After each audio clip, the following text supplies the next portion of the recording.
Hello and welcome to The Night Feed. I'm your host, Charlotte, here to bring you some comfort, camaraderie, and conversation and keep you company during, let's face it, one of the toughest parts of being a new parent, The Night Feed. Tonight's unpaid sponsor is social media making you feel like a bad mother.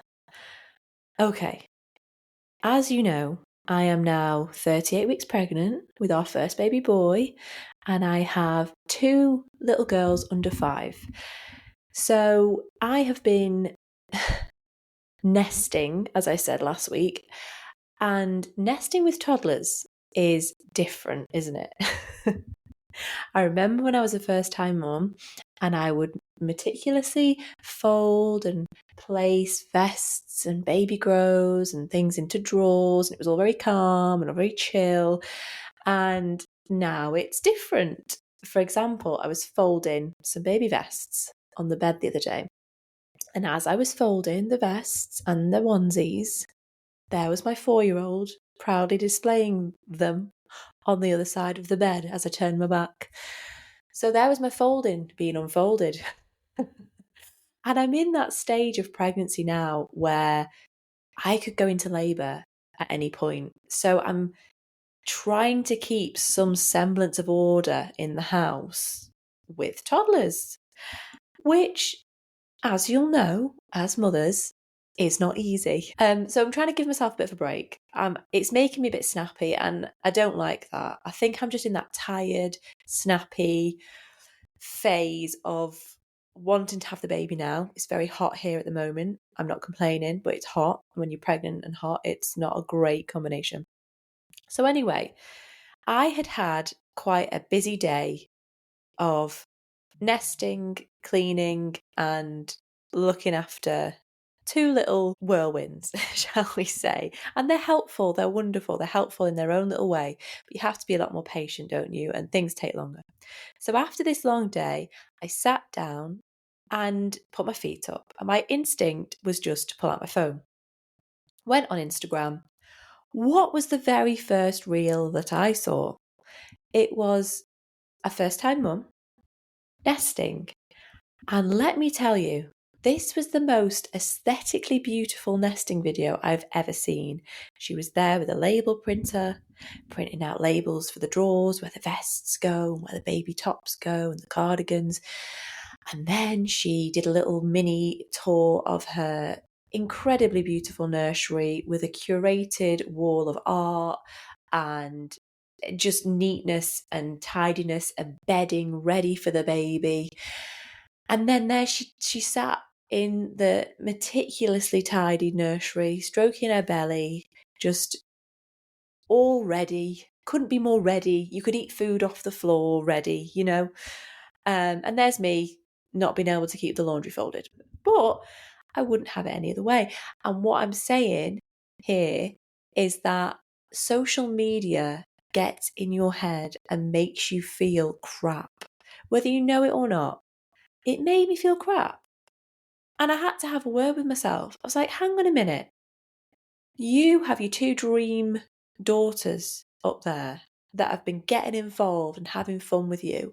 Just because you don't have an impeccable nursery and everything packed in perfect drawers with labels on doesn't make you a bad parent. And it really got to me today because I was thinking, I have wished for my girls in this life for so long now. And here I am living it. And social media's got me feeling like I'm not doing enough and it's not right. And so I'm off social media again. And my long-time listeners will know that I did a detox about 6 months ago. And the productivity I felt after doing that and the general happiness and how I was able to live in the moment was transformative. And slowly but surely, I've kind of eked back onto it because I use social media for this podcast. I do. It's like a research tool for me. So there is necessity to social media for me, I guess. However, as a recreational drug, which it is, I think it's bad for us. I think it's so bad for us. It makes me want to start a revolution for mums to come off it because I just think it's putting us in a bad position and a bad headspace. And here's something really telling for you. Now, Jason had no idea I had been on social media today. No idea. And like I said a bit earlier, I've been very snappy lately because I'm 38 weeks pregnant and I'm hot and I'm just in that snappy phase, where you're like, want to have the baby now and there's an anxiety and you're thinking about going into labour again. So I'm very snappy. Anyway, he said to me when we were eating dinner at about 5 or whatever, he said, "You've not been snappy today." And I was like, oh my God, I haven't. I haven't been snappy. And I said, I've not been on social media today. There's got to be a correlation. There has got to be a correlation because even if you see a video and you think subconsciously it doesn't affect you at all, I think it does. And it's just reinforced that in my mind that I need to be off it. And today I have been in the moment. I have been happier. I have not let mess get to me. I have enjoyed just chaotically nesting where I can, and just being really present and really happy. And I believe me, I think if you put that phone down and you come away from social media, even if it's just a week and see how you feel, oh my gosh, I think I'm so passionate about this because of just how much better I felt today. And we've got the baby boy coming in a matter of days or weeks. And I just want to be in the moment with him. I don't want to be scrolling on Instagram and TikTok and looking at what other people are up to. I want to be in the moment. I want to be present and I want to be enjoying that time. So instead, I'm going to find something else. And I'm even considering getting a dumb phone. Have you heard of they're called dumb phones. They're basically like the phones we had when we were kids. I think you can get them with cameras now. And I'm genuinely, if you can get a dumb phone which doesn't have all the apps on it, but it has text calls, obviously, maybe WhatsApp or Messenger. I know that's social media essentially, but a messaging facility and a good camera so that I can take pictures of the kids. I am in the market for one, I reckon. And I'll use my smartphone for clients and this podcast. But I'm really considering getting a dumb phone and seeing how my life changes. So there you go. I just needed that rant tonight. I just think it's so bad for us. On to another subject. I saw this article about romanticizing parenthood. And I just thought I would share some of the concepts from it because I think it's very easy when you're living parenthood in the day to be swept away by the minutiae of things. I've got to go to the post office. Oh, that's a really annoying chore. I've got to take the kids. They're going to be really upset. They're not going to want to go. The baby's going to cry. Oh my gosh, it's going to be this, it's going to be that. And we can build things up quite a lot in our heads. And this article was all about just making it a little bit more fun for you both, for you and the baby or you and the toddler. And one of the examples was turning a trip to the post office into a super secret spy mission, or taking them to another chore that you have, like, I don't know, the supermarket. Oh, it's an adventure. We're going to go on an adventure and we're going to find some things that we want to eat and it's going to be really fun and you can choose. And it's about getting the kids as involved as possible and almost romanticizing it as you do. And it made me think of my mum and dad because my mum and dad were 21 and 23 when they had us. Well, when they had me, sorry, which is still really young, isn't it? And because of this, I think they've always had an element of youth as parents. They've always been quite young and fun. And I don't remember them ever taking things too seriously. Obviously, they taught us respect and, there were consequences for actions, of course, but they were kind of like very go with the flow. And I think it had a really positive impact on us, to be honest. Like, for example, on a Sunday, sometimes my dad would take us for breakfast. And that meant getting a box, putting the cereal in and the milk, bowls and spoons. And we would drive to a local field or like a lovely nature reserve, or maybe there was like this, like almost like canal going through a lovely little picturesque little town that we would go to, and we would park up and we'd sit in the boot. So this was probably before my sister was born, but me and my brother would sit in the boot with my dad, and he'd get out the cereal. And it was just like having the cereal, but not in the kitchen. And we would sit and we would watch the nature, we would watch the birds, we would draw. And I look back now and I think, Mum got a lie in then. That was probably so Mum could have a little bit of a lie in on a Sunday. Dad took the kids out rather than just sitting in the kitchen with us and having breakfast. He thought, let's have a bit more fun with this. And yeah, it's just such a fond memory. And another memory is when my mum had my sister. She was really quite ill. She was in hospital for about 3 weeks. And it was a very, looking back, a really, really worrying time that we were protected from. I was about 10, so old enough to know that it was a serious time, but so protected from it. And I think, gosh, my dad then would have been so worried about my mum, but also looking after me and my brother. And he did things to like make it such a fun time. Like, for example, one time we went to the supermarket and he said to me and my brother, right, you on that side of the trolley, you on that side of the trolley, whatever you can grab, you can have. And now I don't know how strategic he was with going down certain aisles, but we definitely came out with a bigger than average haul of sweets that we kept in a mixing bowl in the kitchen while my mum was in hospital, which is not something we would usually be able to do. And we would watch Only Fools and Horses. He had this box set, I think, from his friend, and sit and just eat them sweets. And it was like, gosh, I look back and I think that must have been such a terrifying time. Given how ill my mum was, I know now as an adult, but God, he got through by, when you think about it, romanticising parenthood and making the everyday mundane into fun for us, but also probably fun for him. And it just made me think maybe we all need to do a bit more of that when it comes to the everyday. It's very easy to get swept away in like adulthood, isn't it? And stresses of every day. But then when you get in your child's mind and you think, if I could just involve them a little bit more in this trip to Aldi and ask them what they want within reason and ask them to pick things from the shelves, and will take a little bit longer, but it'll be a lot more fun. It'll make your days brighter as well.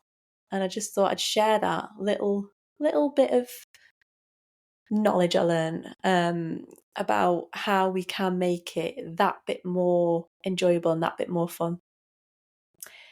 Next tonight is our favourite little news section, Confessions of a New Mum. And this is more for you when your baby enters toddlerhood, I'd say. So if most of you have newborns, maybe give it a year for this advice. But I think some of it's quite good. And I just thought I'd share it. So this post says, parents of young children, give me your most unhinged ways to spend 5 minutes of peace. To get 5 minutes of peace. I don't mean stick the TV on. I need the most unexpectedly genius way you've ever kept your little ones happily occupied so you could actually finish a hot drink. So, first one. My nan used to ask us to paint the shed. Brushes and a bucket of water so the wood changed colour. I actually really like that one. I'm going to try that. Someone else has put, I sometimes throw bourbons on the floor so my toddler will collect and eat them while I cook dinner. Oh my God. That is a bit unhinged. This one says backwards night. So kids put mum and dad to bed early, read them a story at 6:30, etc. And then the kids can watch a video and eat snacks. If anyone comes upstairs, backwards night is over. Now, firstly, for backwards night, you must have to have kids that are quite a bit older. There's no way I'd be letting a 2-year-old and 4-year-old go and snack and watch films. And secondly, are we all getting the underlying message of backwards night? That's so mummy and daddy can have some mummy and daddy time. Let's have a look. Filled up a paddling pool with fairy liquid, sponge and scrubbing brush, told her she could clean her garden toys. It was the most peace I've got in 3 years. She then came for a towel to dry them. I love that. A spray bottle filled with water and a cloth, he cleaned, in inverted commas, the windows for an hour. This is a good one. Dyeing rice 5 different colours, chuck it all into a bowl and get him to sort them by colour. I mean, if your child has the patience to sort, I mean, maybe it's a good patience kind of skill, actually, isn't it? Yeah, but that's a lot of rice to sort, though, isn't it, into colour? But if it works, it works. My mum used to play hide and seek with me, except she just used to sit down, have a cup of tea, remembering to shout, "Haven't found it yet," every minute or so.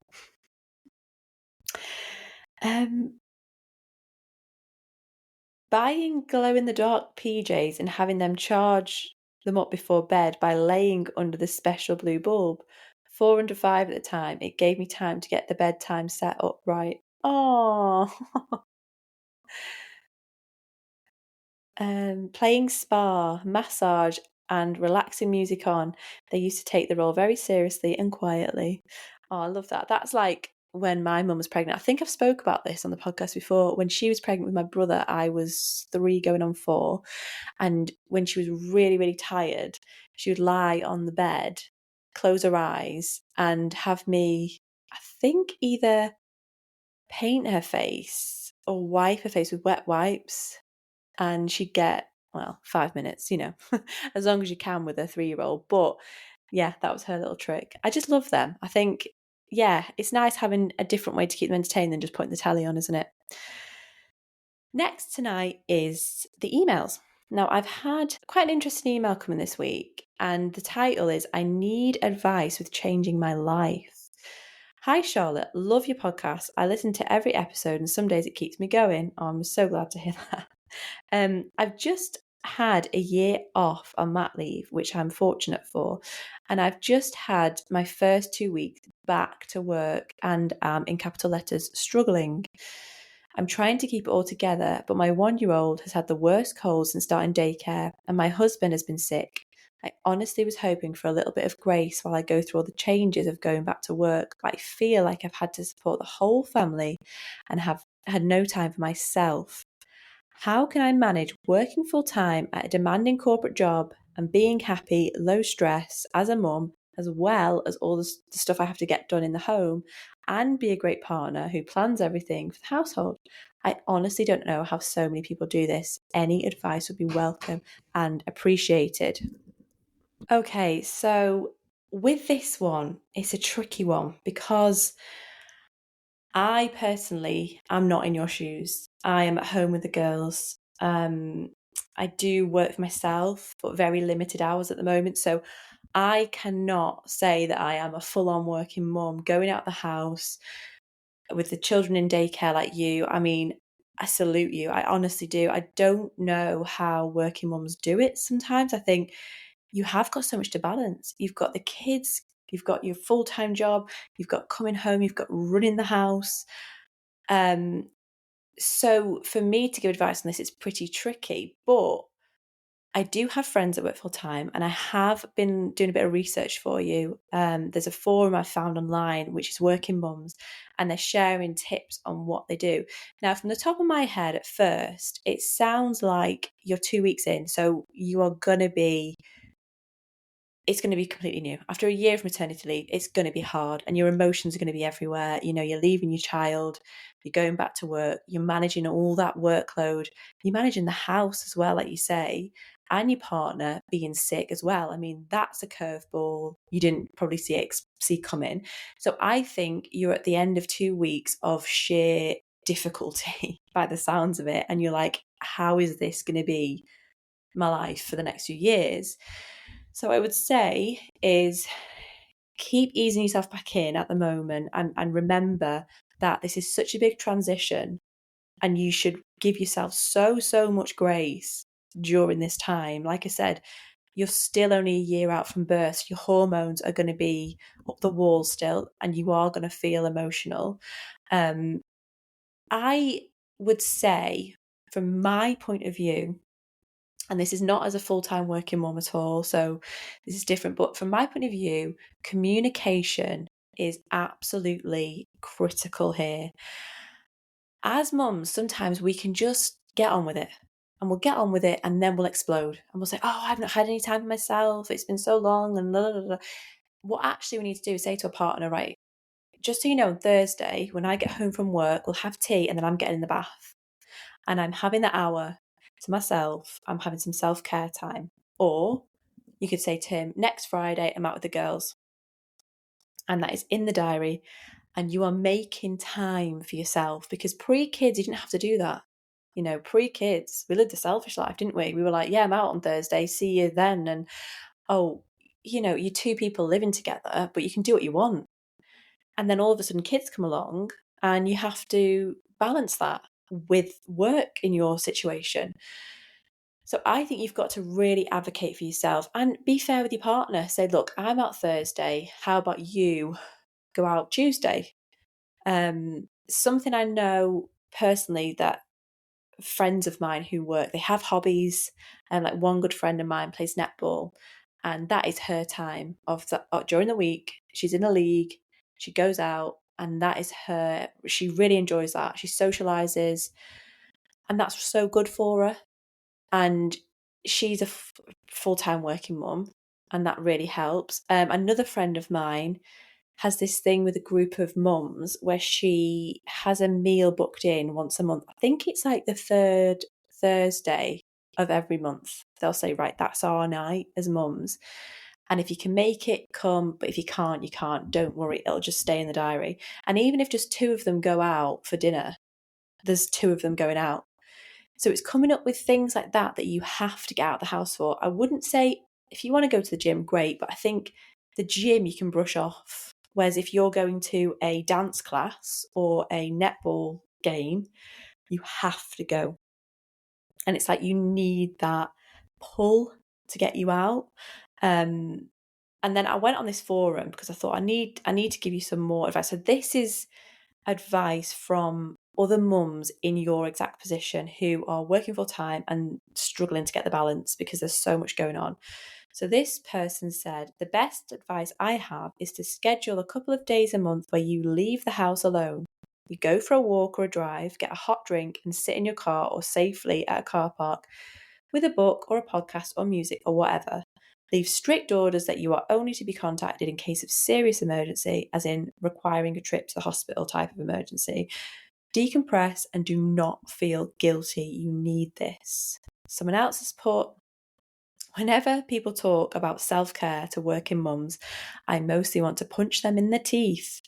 I play a team sport and get exercise and socialise all in one efficient activity. This is 99% of my self-care, and I don't know what I would do without it. And then this one says, a few things that I do. My morning coffee on the weekend is sacrosanct. I tell my kids I will play with them when I'm finished drinking it, and I drink it slowly when hot while reading the news and scrolling social media for about 15 or 20 minutes. Kids got used to the routine and don't bother me as much during this time, and I get it to myself. Next one is a long bath alone about once a week. Husband is supposed to hold the fort and keep guard. The kids usually join me in the bathroom eventually, but I require at least 30 minutes alone time before it happens.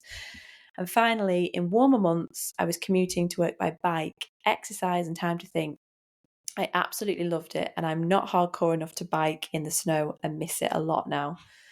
Love that. So that's like really kind of useful advice from mums who are in your position, in your boat, also struggling with balancing.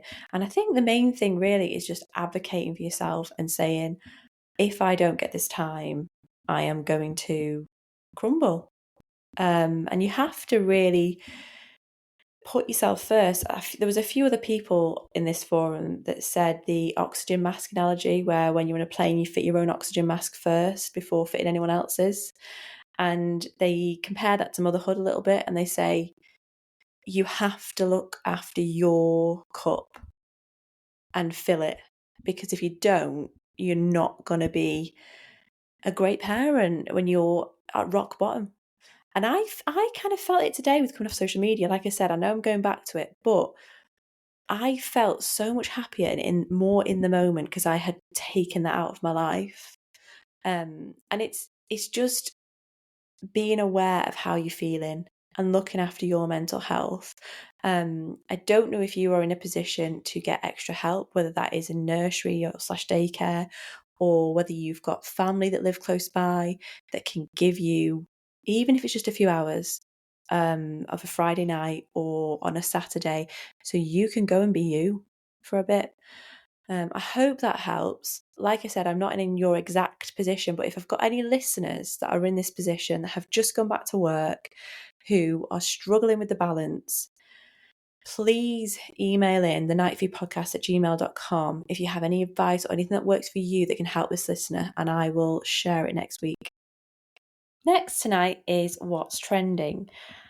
Now, I wasn't going to talk about this, but I feel like I need to. I feel like Meghan Markle is trending, but in all the wrong ways, bless her. And I feel like her intentions, I don't know, are they good? Are they PR? I can't work her out. I really can't work her out. And I've seen clips from that podcast she did with that blonde lady. I'm not really sure who she is or what her background is, but I thought it was AI at first.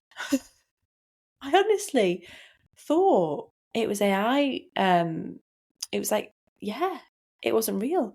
Because the interviewer, I've never seen her before. I'm not really familiar with her. She was almost pulling like this kind of childlike face and doing childlike language with her.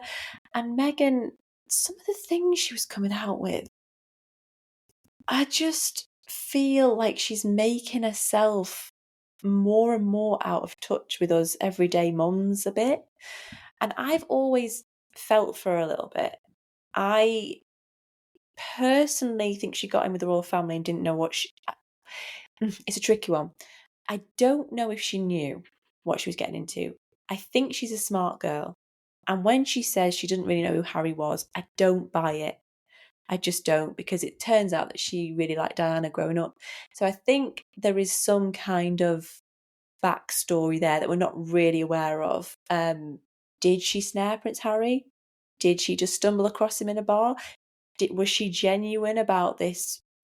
Oh, I didn't really know the background of I didn't really know the protocol. The royal family is a very patriarchal, institution. It just is. It's the way it is. And there are certain rules and certain regulations that I don't think she was prepared to adhere to.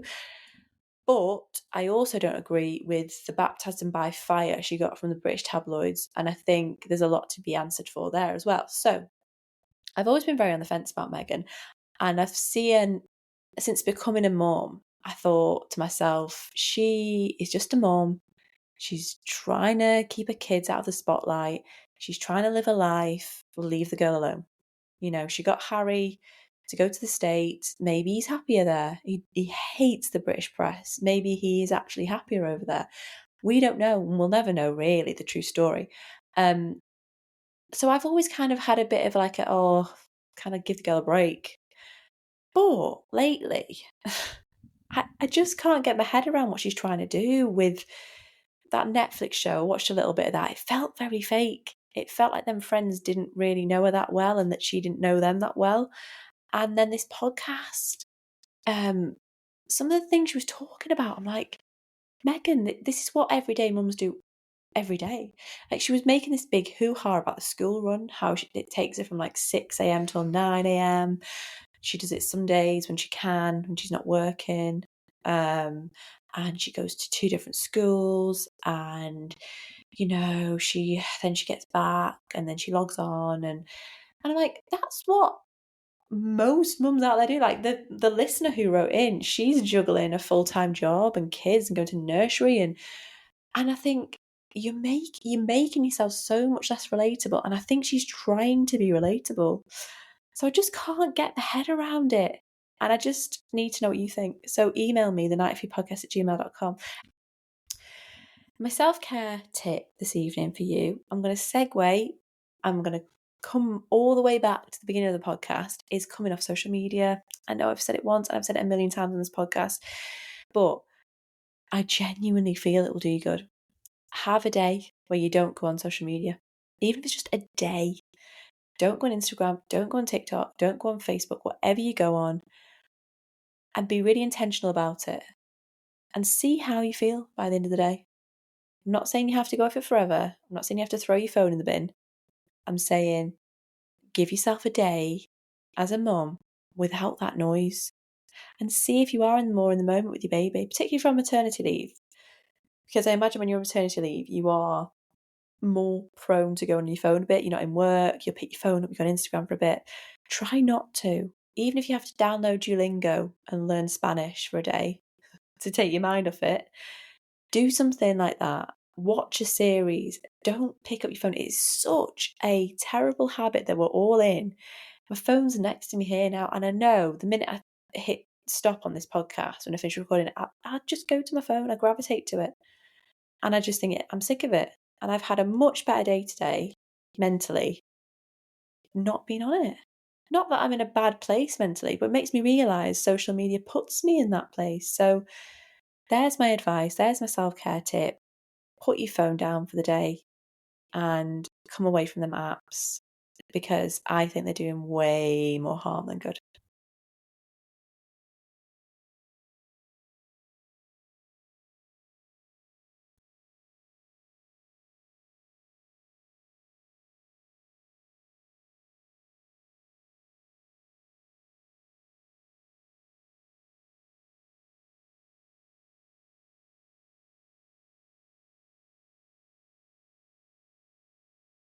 Finally, to finish on a quote I wrote, my cry wakes you again. As you fumble for your phone to check the time, your hand knocks over the pint glass of your water beside you.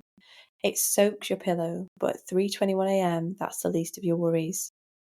You stare at the ceiling, exhaustion pressing down on you like a weight you never knew existed. You grab the last semi-clean towel, dabbing at the mess with shaking hands. You want to scream. Instead, silent tears drip down your cheeks as you scoop me into your arms, because what else can you do? As I begin to feed, your mind races. Am I doing this right? Is it meant to feel this hard? Why won't my baby sleep more than 1 hour? The doubts creep in, whispering the same cruel lie over and over. I must be doing it wrong. Your head becomes an echo chamber, amplifying the fear that you're the only mama in this world struggling like this. Everyone else is managing better, that you're failing. But hear me now, you are not alone. Right now, in thousands of darkened rooms, other mums are rocking, shushing, crying, doubting, holding tiny bodies close while feeling like they're falling apart. This is the part nobody warned you about. The part where love and exhaustion blur into one overwhelming haze. The part where you wonder if you'll ever feel like you again. But you will, promise, you will. One day the nights won't feel this long, the weight won't feel this heavy, and you'll look at me, bright-eyed and giggling, and realise you were never failing. You were always enough. Thank you for listening this evening, and thank you for your emails. Please keep them coming in. I love reading them, and I'll always try and share them and respond to them on the podcast. My email is thenightfeedpodcast@gmail.com. I wish you all a restful, relaxing night ahead. Good night.